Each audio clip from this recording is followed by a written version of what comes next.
ओम लक्ष्मी नारायण नमः। हाँ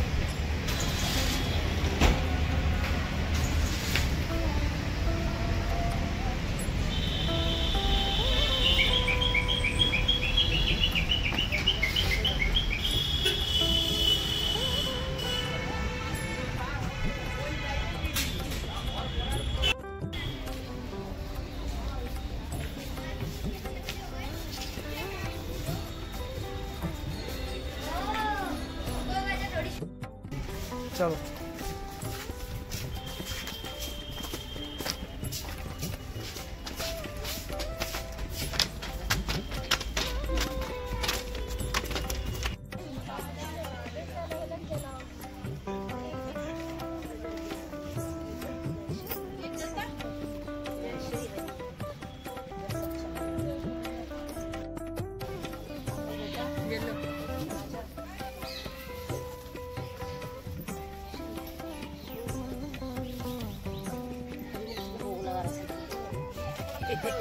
देखो तो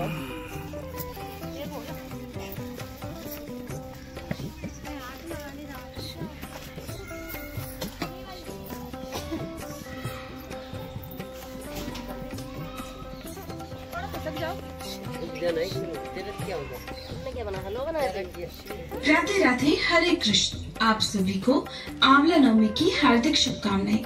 आइए आज के इस पावन दिन पर अक्षय पुण्य प्रदान करने वाली कथाओं का श्रवण करते हैं। कथा के अनुसार एक बार माँ लक्ष्मी जी धरती पर घूमने के लिए आई। धरती पर आकर माँ लक्ष्मी जी सोचने लगी कि भगवान विष्णु और शिव जी की पूजा एक साथ कैसे की जा सकती है। तभी उन्हें याद आया कि तुलसी और बेल के गुण आंवले में भी पाए जाते हैं। तुलसी भगवान विष्णु को और बेल शिव जी को अत्यंत प्रिय है।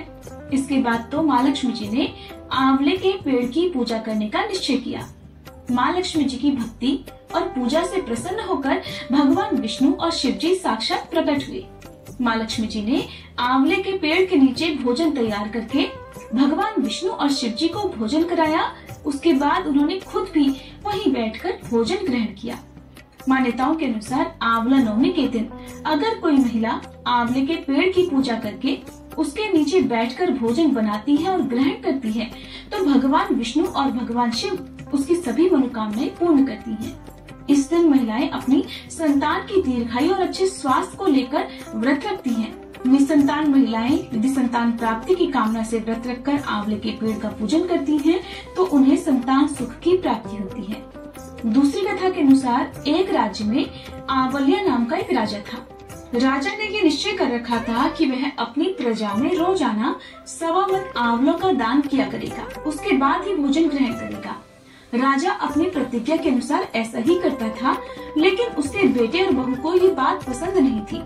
इसलिए एक दिन उसके बेटे बहू ने सोचा कि राजा इतने सारे आंवले रोजाना दान करते हैं, इस प्रकार तो एक दिन सारा खजाना खाली हो जाएगा। एक दिन राजकुमार ने राजा से कहा कि उसे इस तरह का दान देना बंद कर देना चाहिए। राजकुमार की बात सुनकर राजा को बहुत दुख हुआ और राजा ने रानी के साथ महल का त्याग कर दिया। फिर क्या था, राजा आंवला दान नहीं कर पाए और अपनी प्रतिज्ञा के अनुसार उन्होंने कुछ खाया भी नहीं। जब भूखे प्यासे 7 दिन हो गए तब भगवान को उनके ऊपर दया आ गई। इसलिए भगवान ने राजा के लिए जंगल में ही महल, राज और बाग बगीचे सब बनवा दिए और ढेरों आंवले के पेड़ लगा दिए। जब अगली सुबह राजा रानी ने ये देखा कि जंगल में उनके राज्य से भी 2 गुना राज्य बसा हुआ है, तब राजा रानी से कहने लगे, रानी देखो, कहते हैं ना कि कभी भी सत्य का साथ नहीं छोड़ना चाहिए। आओ नहा धोकर आंवला दान करें और भोजन करें। राजा रानी ने आंवले दान करके भोजन ग्रहण किया और खुशी खुशी अपने नए महल में रहने लगे। उधर आंवला देवता का अपमान करने और माता पिता से बुरा व्यवहार करने के कारण राजकुमार के तो बुरे दिन आ गए। उसका राज्य शत्रुओं ने छीन लिया और वह दाने दाने को मोहताज हो गया। काम ढूंढते हुए एक दिन वह अपने पिताजी के ही राज्य में आ पहुंचा। उस समय उसकी हालत इतनी बिगड़ी हुई थी कि पिता ने उन्हें बिना पहचाने हुए अपने यहाँ काम पर रख लिया। बेटे बहू सोच भी नहीं सकते थे कि उनके माता पिता इतने बड़े राज्य के मालिक भी हो सकते हैं। सो उन्होंने भी अपने माता पिता को नहीं पहचाना। एक दिन बहू ने सास के बाल गूंथते समय उसकी पीठ पर एक मस्सा देखा। ये सोचकर उसे रोना आने लगा कि ऐसा मस्सा तो मेरी सास के भी था। हमने ये सोचकर उन्हें आंवले दान करने से रोका था कि हमारा धन नष्ट हो जाएगा। आज वे लोग न जाने कहाँ होंगे। ये सोचकर बहू को रोना आने लगा और आंसू टपक टपक कर सास की पीठ पर गिरने लगे। रानी ने तुरंत पलटकर देखा और पूछा कि तू रो क्यों रही है? उसने बताया कि आपकी पीठ जैसा मस्सा मेरी सास की पीठ पर भी था। हमने उन्हें आंवले दान करने से रोक दिया था, इसलिए वे नाराज होकर घर छोड़कर कहीं चले गए।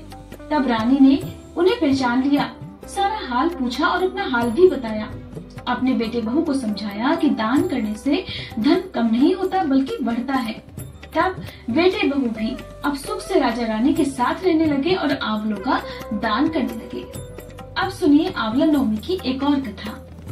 आंवला नवमी के दिन एक सेठ ब्राह्मणों को आंवले के पेड़ के नीचे बैठाकर भोजन कराया करते थे, साथ ही उन्हें सोना भी दान किया करते थे। ये देखकर सेठ के पुत्रों को बिल्कुल भी अच्छा नहीं लगता था और वो अपने पिता से बहुत झगड़ा किया करते थे। रोज रोज की लड़ाई झगड़ों से तंग आकर वह सेठ दूसरे गांव में रहने चला गया। जीवन बिताने के लिए उसने वहाँ एक दुकान लगाई। उसी दुकान के आगे सेठ ने एक आंवले का पेड़ भी लगाया। कृपा कुछ ऐसी हुई कि उसकी दुकान खूब चलने लगी। यहाँ भी उसने अपना नियम नहीं छोड़ा। वह आंवला नवमी का व्रत पूजन करता था और ब्राह्मणों को भोजन कराकर दान देता था। वहीं दूसरी ओर सेठ के पुत्रों का व्यापार ठप हो गया।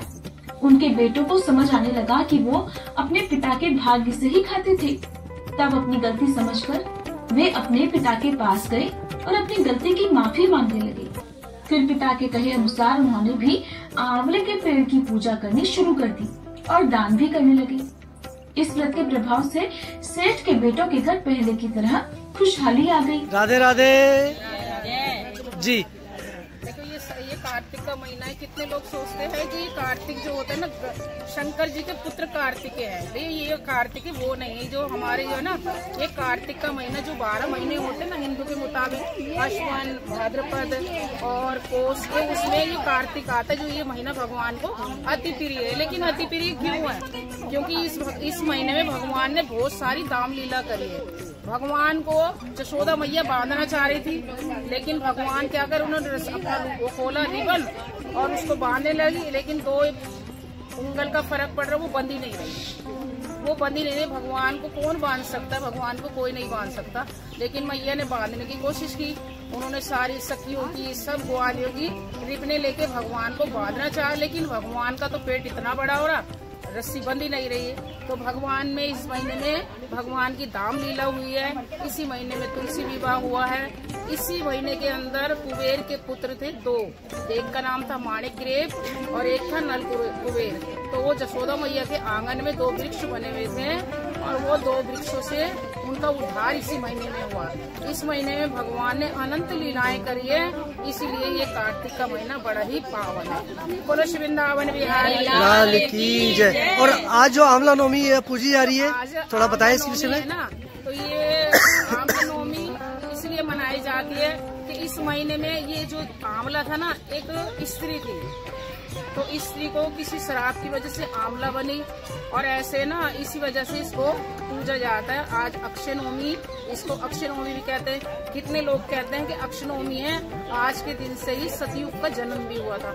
सतयुग हुआ था। बहुत सारी किंवदंतियां हैं, जितना आया बता दे। बोलो ठाकुर जी महाराज की जय। बोलो आंवला पूजा की जय। कहते हैं आंवले में स्वयं श्री सत्यनारायण जी का वास होता है, तो इसलिए आज आंवला पूजा की जाती है। भगवान श्री नारायण और भगवान श्री शंकर जी की एक हो जाती है शक्ति, दोनों की शक्ति एक होती है। वो एक शक्ति होके आज आंवले वृक्ष में उत्पन्न होती है, जिससे आंवला की पूजा की जाती है। आंवला की पूजा करके इसके नीचे खाने का बड़ा ही शंकर और भगवान विष्णु का दोनों का सहयोग मिलता है इसमें। और स्वयं फिर कार्तिक भगवान और अपने गणपति जी हैं, इनकी कथा पहले होती है, फिर सबकी होती है। तो इसलिए महाराज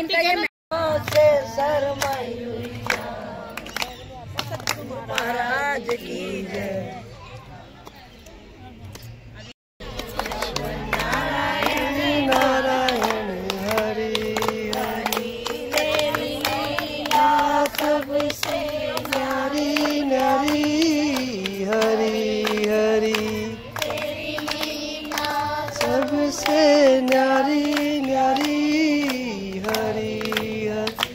लक्ष्मी नारायण नारायण हरि हरि नारायण नारायण हरि हरि नारायण नारायण हरि हरि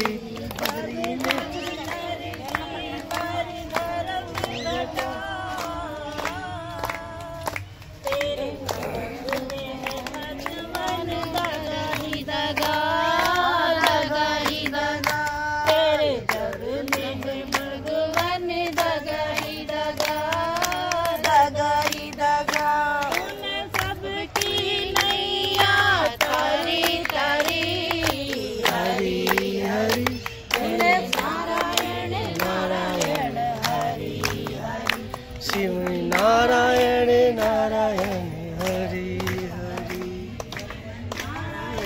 नारायण हरि हरि।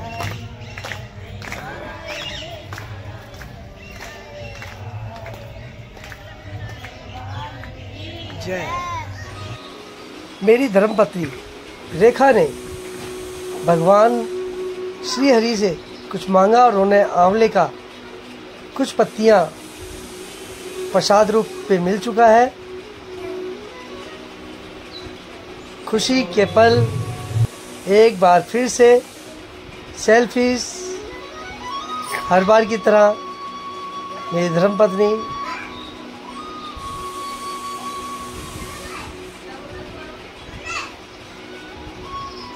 आंवला नवमी का आनंद लेते हुए। वीडियो मेरी कैसी लगी, वीडियो में कमेंट ज़रूर करें, तभी मुझे पता चलेगा मैं वीडियो आपके लिए किस तरह से बना पा रहा हूँ। मुझे अच्छा लगेगा यदि आप मुझे कमेंट करके बताएंगे। चलिए मिलते हैं किसी और वीडियो के साथ।